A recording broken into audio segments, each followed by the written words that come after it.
ఉల్లి చేసే మేలు. ఉల్లిలో పొటాషియం, పీచు, manganese, vitamin C, B1, B6 పుష్కలంగా ఉంటాయి.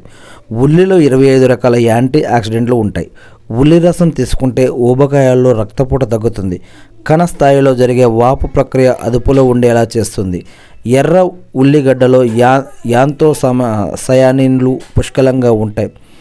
కొలెస్ట్రాల్ తగ్గడానికి ఉల్లి ఉపయోగపడుతుంది. గుండె ఆరోగ్యానికి మేలు చేస్తుంది. దీనిలోని గంధకం రసాయనాలు రక్తంలో గ్లూకోజ్ తగ్గడానికి తోడ్పడతాయి. దీన్ని ఎలా వాడాలి, ఎప్పుడు వాడాలి, ఎందుకు వాడాలి, ఎలాంటి హెల్త్ ప్రాబ్లం ఉన్న వాళ్ళు ఎలా వాడచ్చు, వాడకూడదు, డాక్టర్ల యొక్క సలహా కూడా తీసుకోండి, ఇంకా మంచిది. ఇంకా ఇది అన్నీ కూడా మనం V2SMS ఆర్టికల్స్ నుంచి తీసుకోవడం జరుగుతూ ఉంది. ఇంట్రెస్ట్ ఉన్న వాళ్ళు ఫ్రెండ్స్, మీరు ఇంకా వేరితర విషయాలు కూడా ఇక్కడ చూసి తెలుసుకోగలిగితే తెలుసుకోగలరు.